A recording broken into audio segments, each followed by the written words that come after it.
We are live. All right, let's hit it. Ayo, it's time to go. Yeah, you know what it is. Get into it. Don't act like you don't already know the name. Let's go. Mother and son making sense out of nonsense. Plus more. What? You heard me. Mother and son making sense out of nonsense. Plus more. What? I said you heard me. Mother and son making sense out of nonsense. Plus more. What? I said you heard me. Mother and son making sense out of nonsense. Plus more. Now it's on.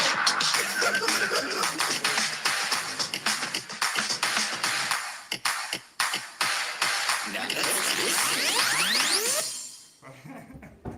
I love that ending. I love that ending. It's wacky, it's crazy, it's a bunch of nonsense. Whoosh.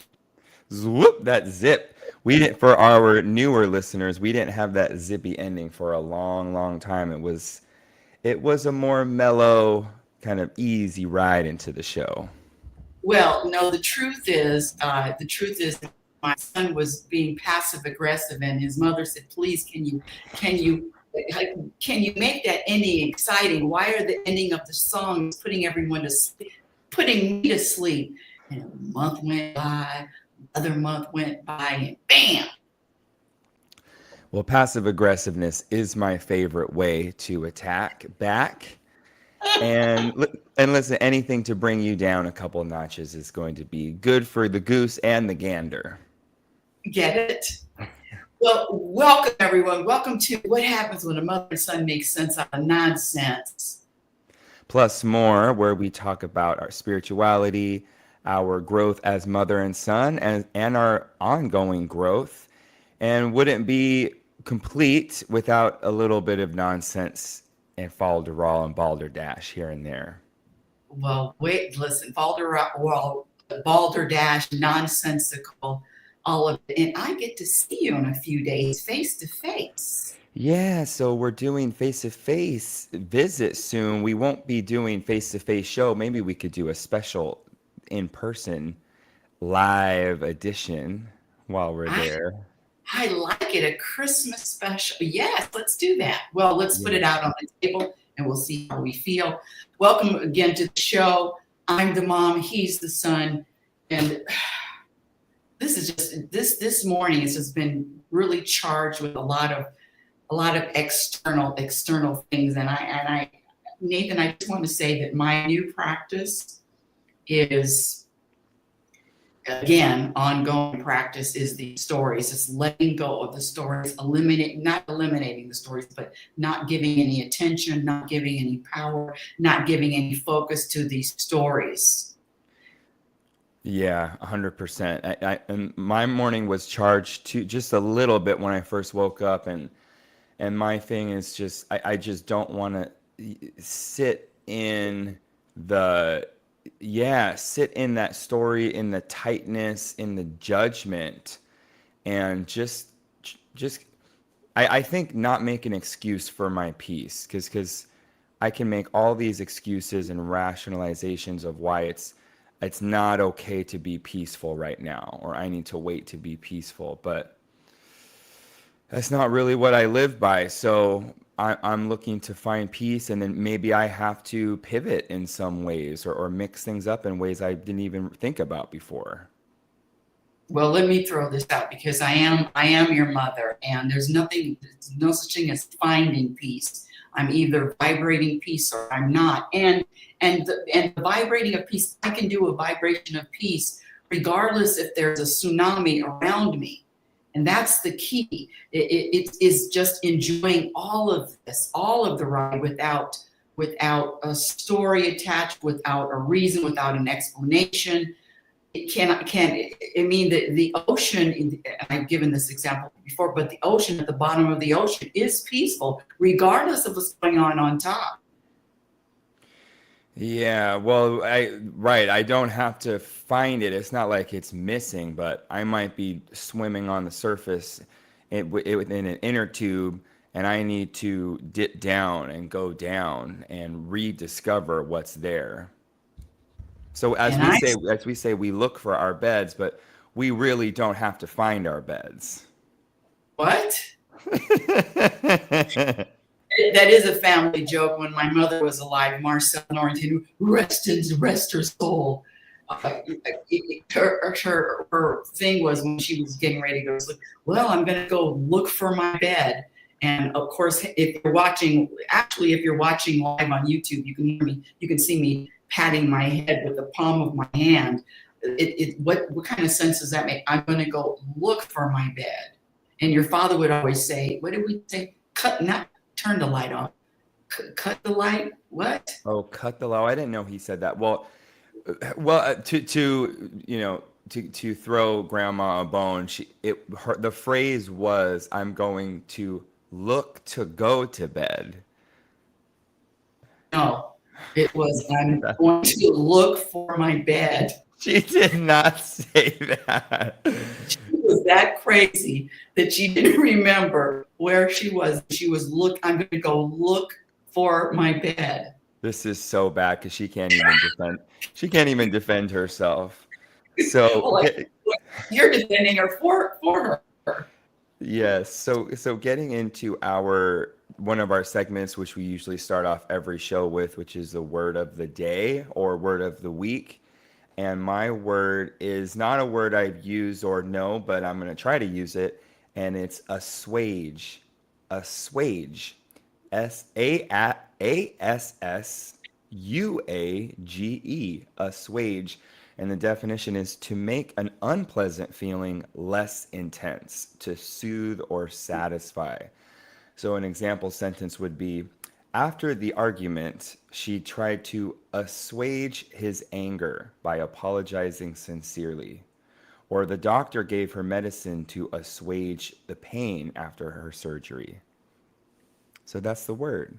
That's a great word. Well, I'm not going to try to assuage your irritation or your anger or any of that. In fact, I'm going to do the opposite and pile on. But before I go on, if you're listening on Noon Vibe, you can watch us live on my YouTube channel, Rebecca Norrington. You can watch us live on YouTube. And of course, if you want to join the show, just ask to join the stage. If you're listening on Noon Vibe, plus like and subscribe, And this show, Mother and Son Making Sense Out of Nonsense, plus more, is going to be sponsored by Voss Water. It is the better water, Voss Water. We're waiting to hear from you, Voss, and we're coming up to the end of the year. So the phone line is open. My word of the day is, you're going to love it. It adds on to the falderall, balderdash. My word of the day is tomfoolery. And it's a real word. Tomfoolery, foolish or silly behavior. He was no longer amused by Ozzy's youthful tomfoolery. Tomfoolery is a silly looking word and it means foolish, ridiculous behavior. That's this show. That's me in a nutshell. Tomfoolery is senseless behavior like pulling pranks or being obnoxious. I guess that could be me also. What was the origin of tomfoolery? It was from Thomas the Fool's Skeleton's behavior, that cliched tomfoolery. There you go. That's the word, tomfoolery. And this show is all about some tomfoolery. So let's get into it. Yes, it's all about well, I love that we keep adding to our nonsense words. It's really, really fun. We're going to have a whole page full of nonsense words, tomfoolery. And it's not all about tomfoolery. We like to get into the nitty gritty and the things that aren't so foolish, the things that are very serious.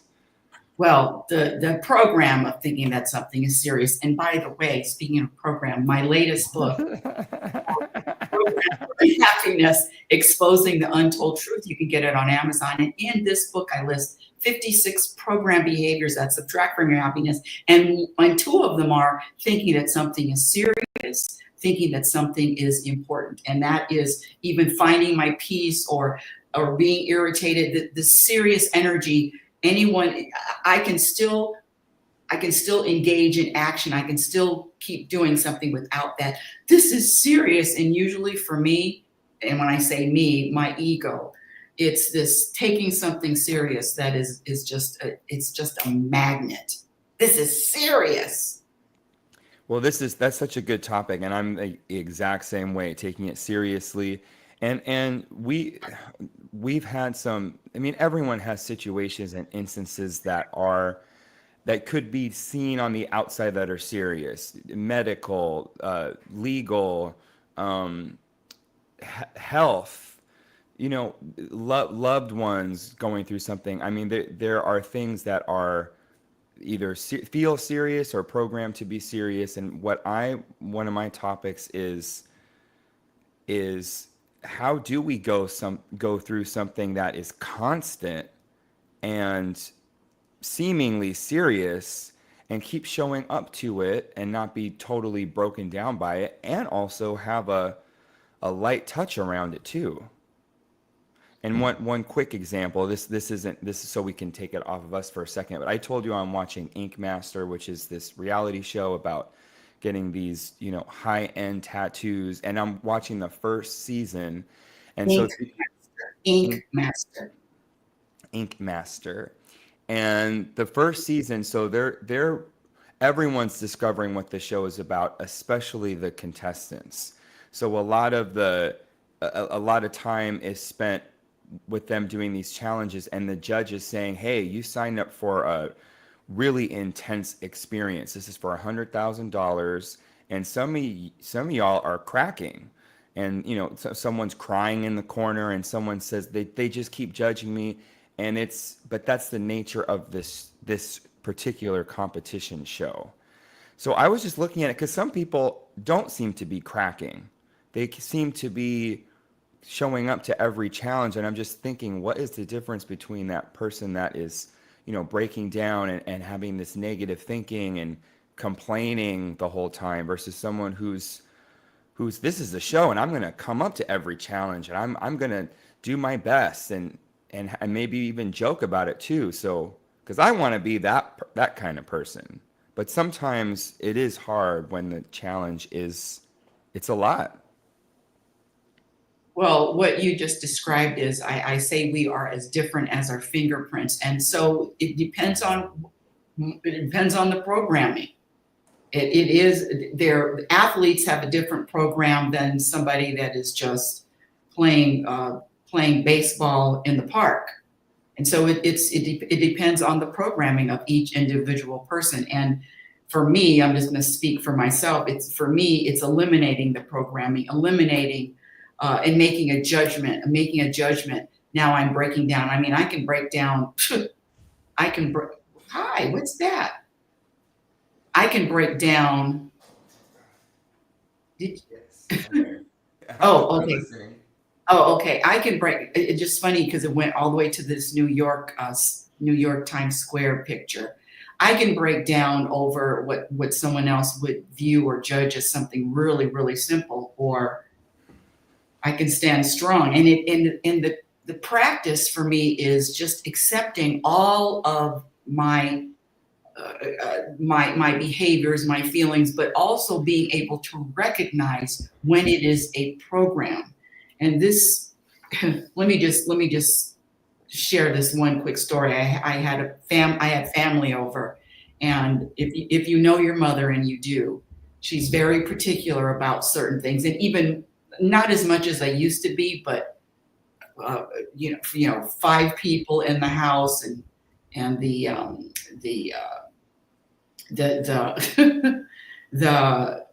explosion of the chocolate milk over the white cabinets and on the stove. And then after all of that happened, because during it I was really calm, but after all of it happened, I said I was going back and reviewing what Rebecca, and I'm using Rebecca very specifically because Rebecca is the one with the ego, the person, the idea of me, my kitchen, my stove, my things, all of that, that's all Rebecca. And all of the stuff that happens, here we go, Nathan. All of this is for me. All of the stuff that happens, there's a purpose to all of it. And you know what the purpose? I figured it out. The purpose is to forget that anything happened. Just forget it. Why am I dragging yesterday, a past moment, into my present moment? So my practice is to forget, forget, forget. Like it never happened. Like, well, it's not here right now, and there's so much of my programming, my suffering, that's accounted by me remembering something from the past, and not only remembering it the way I'm choosing to, because my perspective can be a million different ways on one event that happens, and I can choose a perspective that includes blame and judgment and self-pity and anger, and or I can choose a perspective that includes opportunity and trust and growth. And I'll say from yesterday, this goes way back. This is some mother and son from back in the day of Genoa, but when I said I like having bad days, or I don't know if I like having, but I said I want to have bad days. But yesterday was a day where it was on the bad side for me, and there was something about it was hard to choose something else. It's like I had this bad perspective, and I know that I could have chosen another perspective, but it just wasn't time for me to choose something else yet. And it was just a very interesting experience, and trying to trust that it's all a part of the grand scheme of things, even if it doesn't make sense to me. It is all a part of the grand scheme. And then now you're talking about, let's get to another level of who am I identifying with? If I am identifying with my person, then of course the person is very limited. It's only going to offer a one perspective. It's going to think it is serious. But if I'm identifying with, and even higher than witnessing this ego, witnessing this Rebecca, there's another level of identifying with all presence, pure presence. In pure presence, there's no judgment. Pure presence, there's nothing but pure presence. So I know that what I'm going through, I'm identifying, if you will, a lower, higher, lower, but a different vibration, a different frequency than I'm all presence. Remembering my identity, remembering who I am. I'm more than this human. And that's, I know when I get stuck, I'm just acting human. Yeah, well, I'm acting human because I am human. So sue me. Well, listen, you can be whatever you want. If you're choosing human, good luck with that. I didn't choose human, honey. I woke up human, and I go to sleep human, and I'm gonna die human. And that's just how it is. Well, that's a statement today, and we don't know how you're going to feel 6 months from now. However, you did choose this. You chose this, and you chose everything that's happening. This is a ride that you signed off on and said, let me experience that. You just don't remember who you are. No, you don't remember who you are.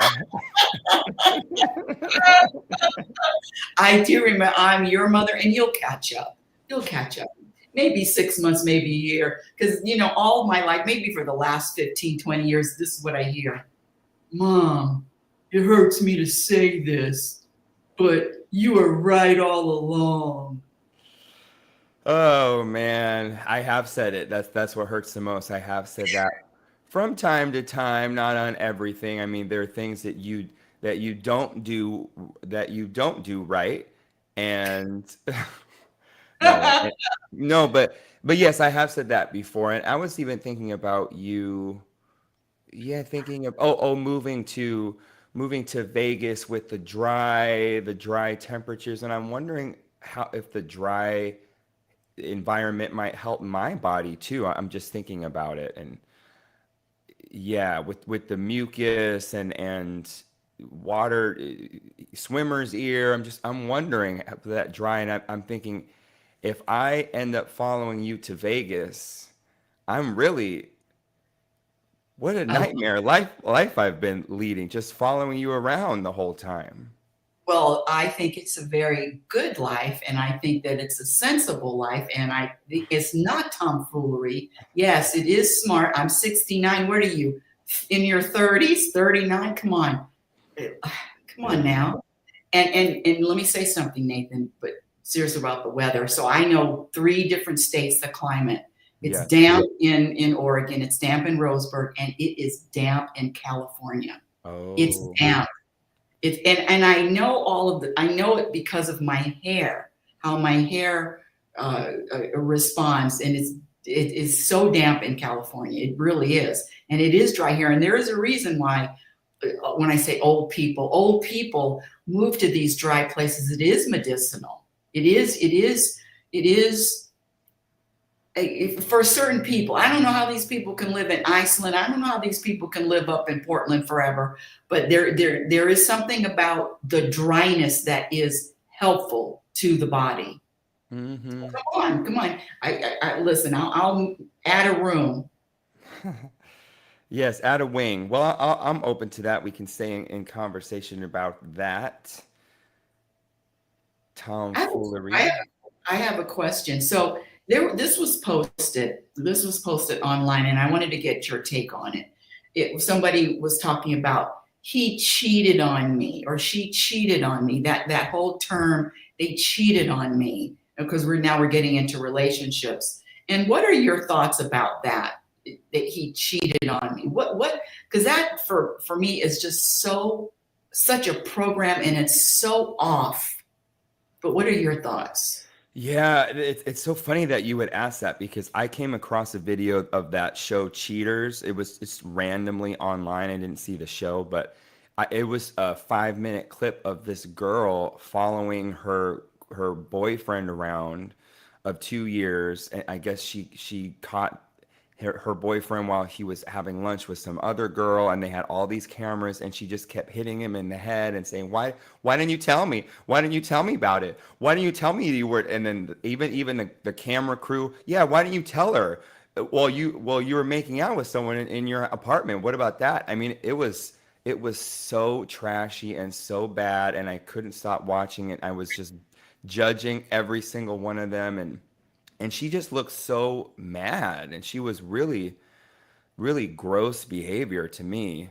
And and I thought, I don't know the situation, I just know in that moment she was terrorizing him, and he was just trying to be cool. So this cheating thing is, I think it's tomfoolery as well. I just think it's an ego. I just think someone is in some kind of pain. Someone's in some kind of pain, and the story is you cheated on me, or you love someone else more than me, or you didn't tell me, or some kind of story is around that. Well, let's get a little bit deeper. Number one, I get this question a lot as far as relationships, and either you are compatible energy with someone or you're not. Mm, A fish is not going to have a relationship with an elephant. A bird isn't going to have a relationship with an alligator. So either you're compatible or not.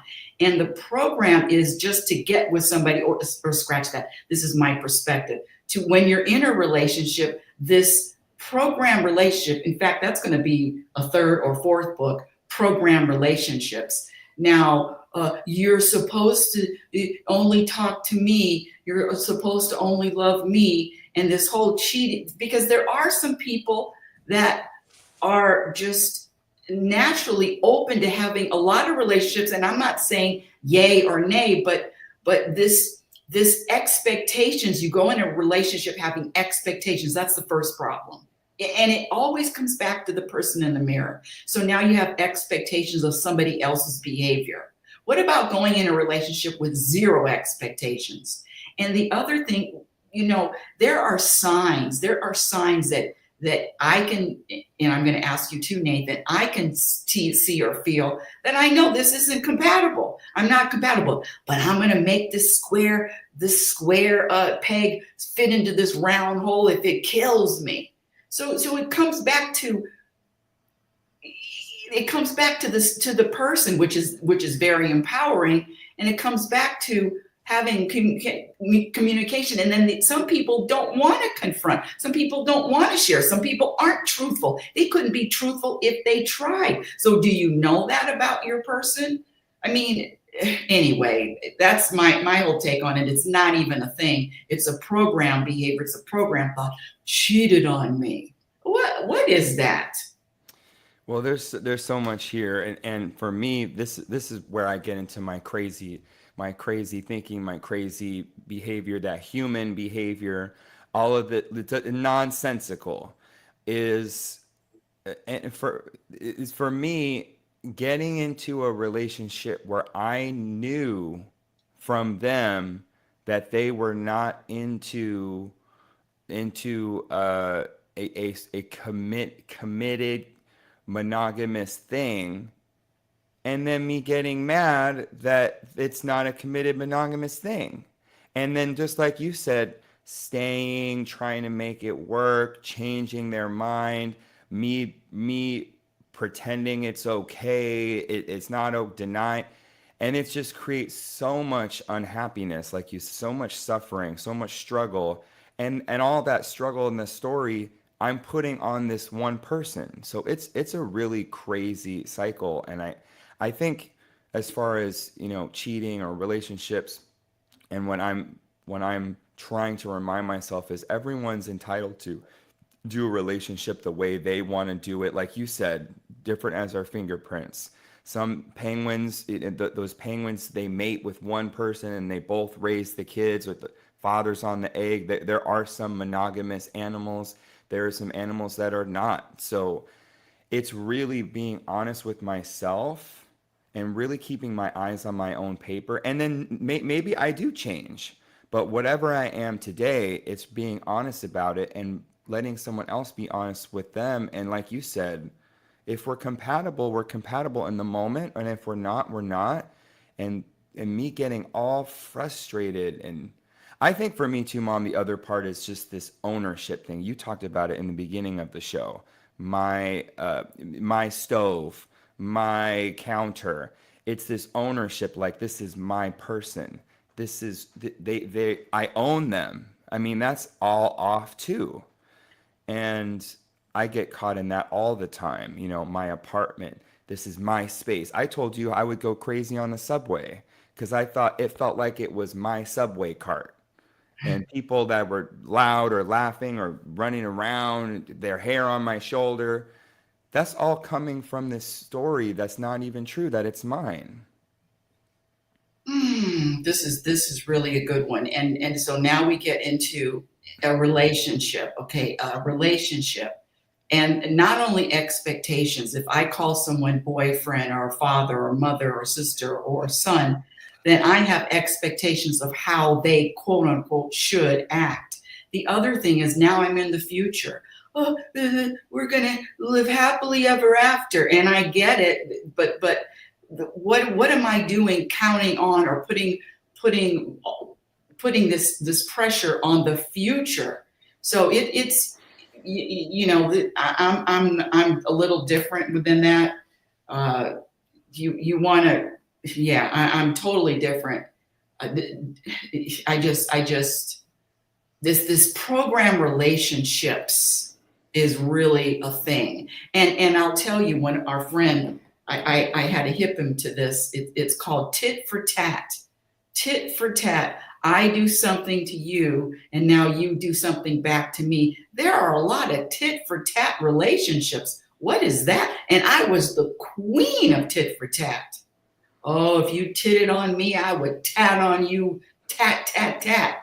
But yeah, it's just this whole thing. It's a reevaluation of what a good scratch that good, a peaceful, content relationship. And I have to say, it's a day by day thing, day by day. It's day by day. And then I love what you said about forgetting too. That's a big part of it. So if we're hanging out, we're doing our thing, we're having fun, and then they go to work, I go to work, whatever it is, they leave, then that moment is over, it's long gone, and me holding on to thoughts of what they're doing and trying to stay connected and call me and really obsessive thinking about somebody else and what they're doing and what they're not doing is so programmed for unhappiness for me, and it's not in the moment.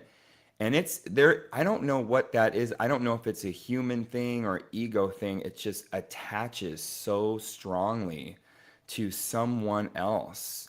And this practice, what we're doing, this transcendence and spiritual growth, for me, a lot of it is about just getting my claws out of other people.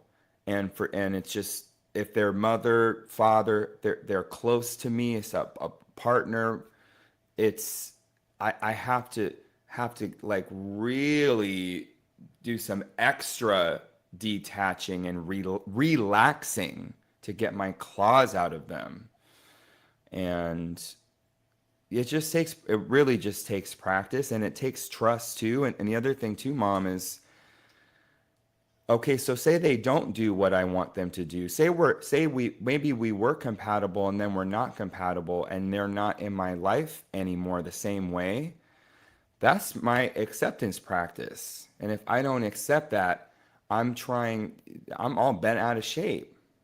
Things really do change, and best friends and relationships and letting them flow, letting them go the way that they're already going anyway. That's to me, that's the judgment of God. We talked a little bit about on the phone, that God or the universe, that just this energetic flow, and me being upset that it's flowing a certain way and taking it personally. It's deep. Yeah, taking anything personally, and then going back to these program relationships.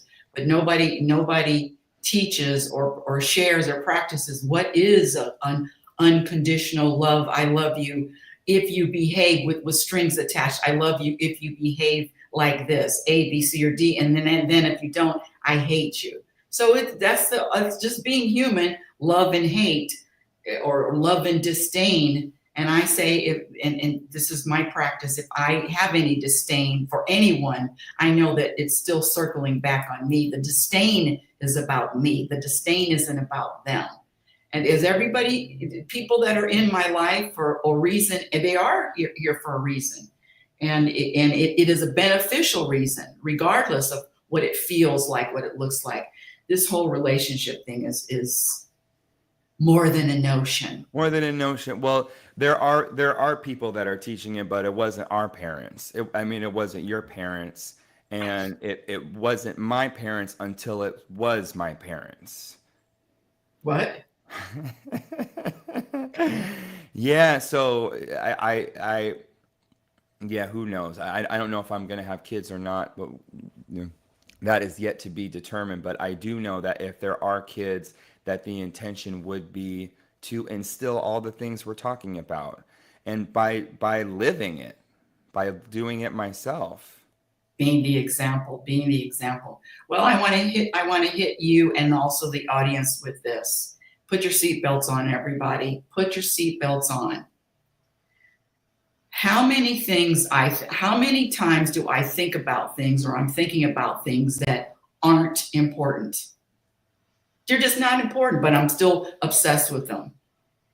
And this life and this world and this experience is meaningless.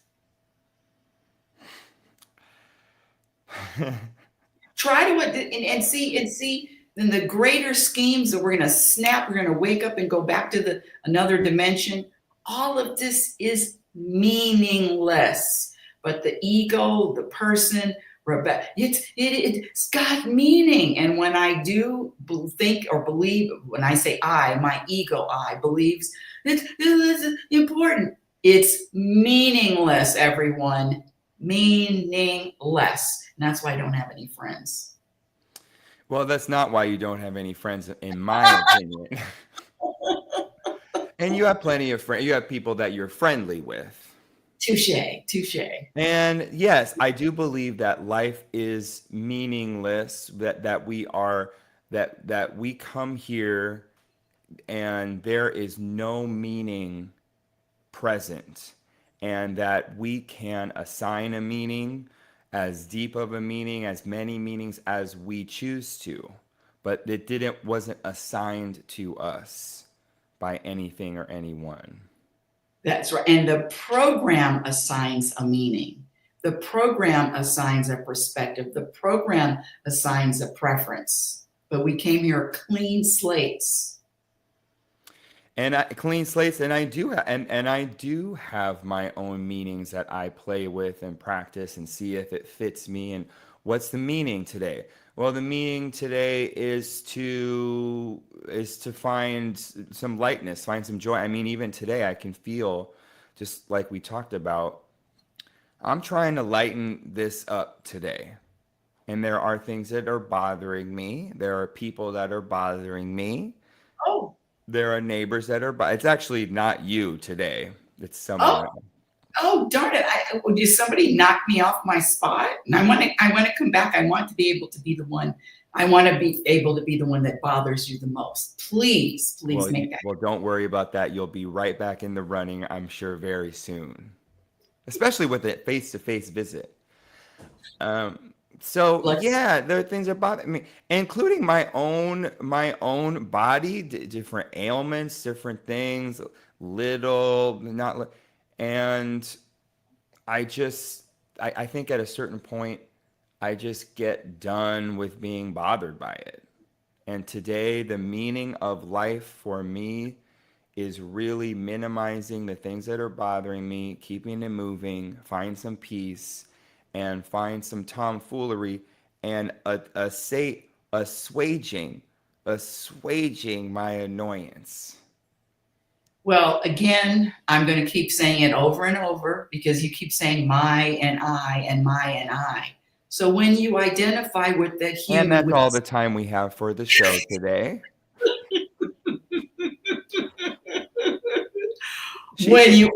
She thinks I've been in class for so long. This is why I'm not reading the books. I'm not reading the textbooks. I'm in class all day, all year, all my life. And then she wants me to do homework and read textbooks that she's written.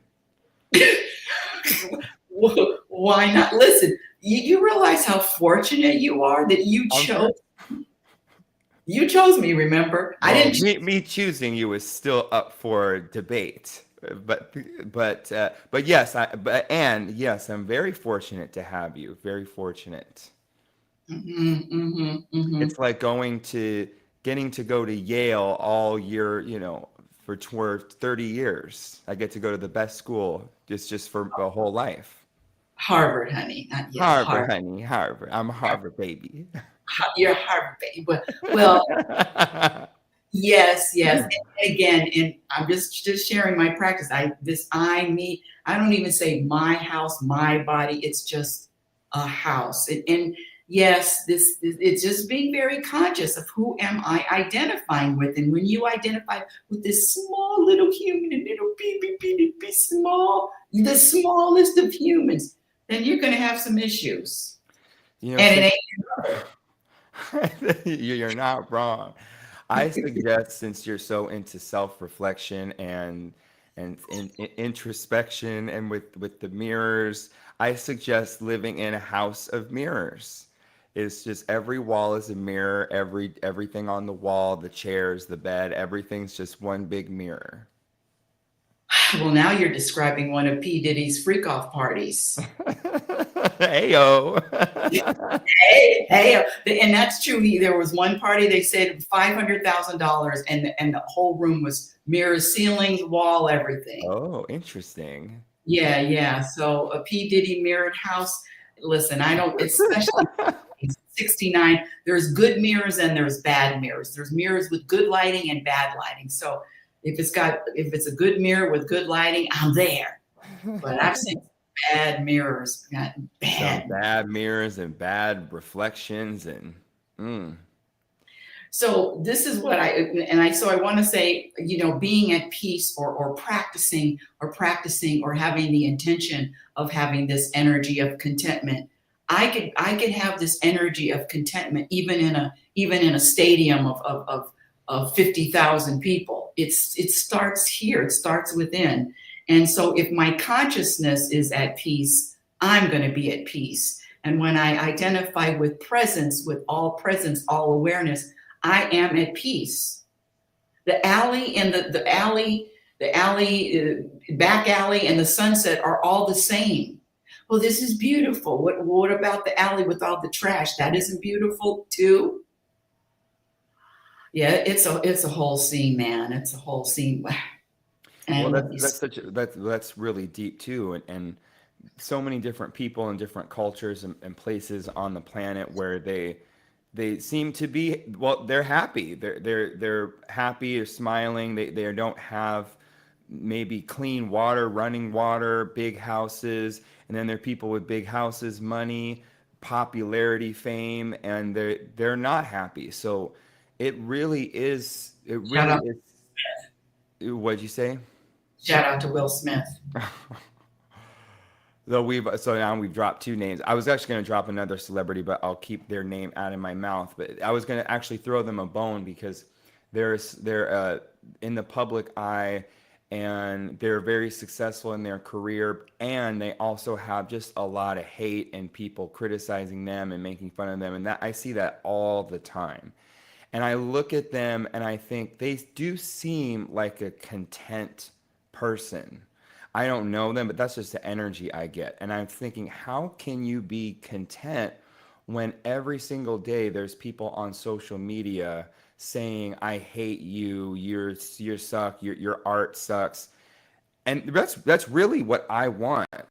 Like you said, I do want to be in a stadium of 50,000 saying they love me or they hate me. Because even the I love you is the ego. It's just a different side of it. So, oh, I'm riding high, but did I really do my inner work? So, yeah, I'm thinking about, going back to Ink Master and then the show and then the celebrities, the people and us. Just, I want to really have that inner strength that is not contingent on anything from the outside, including my own body. Yes. And that's why I practice. You can't. Oh, thank you for that. We had a few hearts up and applauses on the new vibe. They just what you were saying. Yeah, all right. And that's why I practice. You can't compliment me and you can't insult me. It's when I say you, I'm talking about can't be insulted, can't be complimented, and that's a practice too. Because if I can be complimented, I can be insulted too. And what does it mean anyway? Anyway, I want to share because we're coming to the end of the show, and thank you for sharing the show too. We've been organically growing every Saturday morning at 9:15. What happens when a mother and son make sense out of nonsense plus more. But I want to share this. I was listening to Moji today on YouTube. And if you haven't found Moji yet, Mooji, he's a must listen to. And this was a quote, actually he quoted from Saint Francis of Assisi. What you're looking for is already where you're looking from. Yeah, that's pretty much it. I mean, that sums it up. And for me, I need that reminder all the time, going back to it all the time. It's like you talked about forgetting. Well, there's also a forgetting of my truth and forgetting my spirituality. There's that. I don't want to forget that. And I do need, like we talked about different perspectives. You do have a different voice than me, a different style, and you use different words. And it's helpful for me to hear your words and the way you see it, the way you see it for you, and sometimes the way you see it for me, if I'm down to open myself, be available for your perspective about me. So it's really ongoing. And I think the other thing too, Mom, that I'm where I'm at today, the meaning of life for me today is to let the questions be there, let the quote unquote problems be there, and because that's what life is. It's a game. It's a game of okay, I have this new thing. How do I approach this?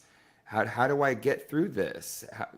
It's and having a little bit more playfulness around this sort of problem solving. I mean, that's the fun of life. If it wasn't like that, I think it would be boring. And as much as I think I might want to have a life of no challenges, no problems, no question, maybe not. And this is the way it is anyway, whether I want it or not. So, Okay, and I'm going to leave with this one because you used the word boring.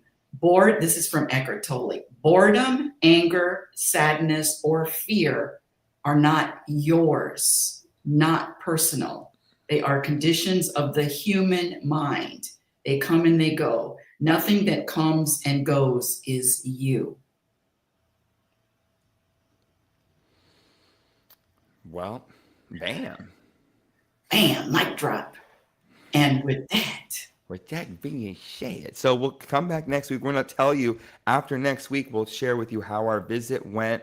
Some fun times, some tomfoolery will be had, some spiritual growth will be had, and hopefully no challenges.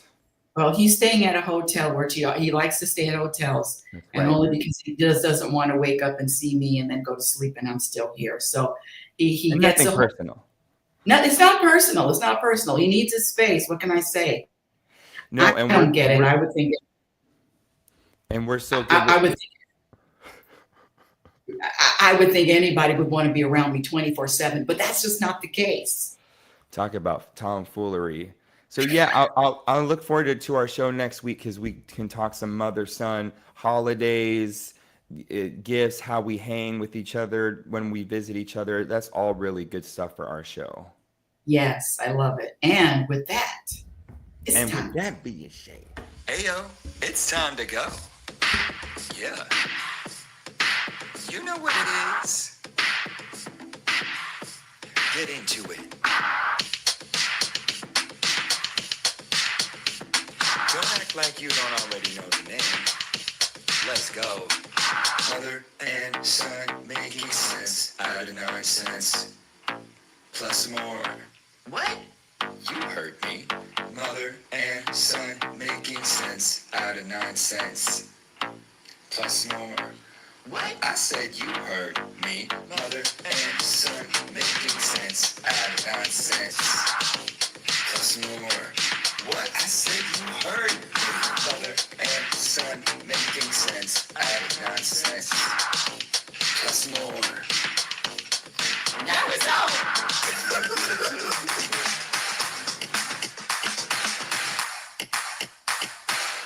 Now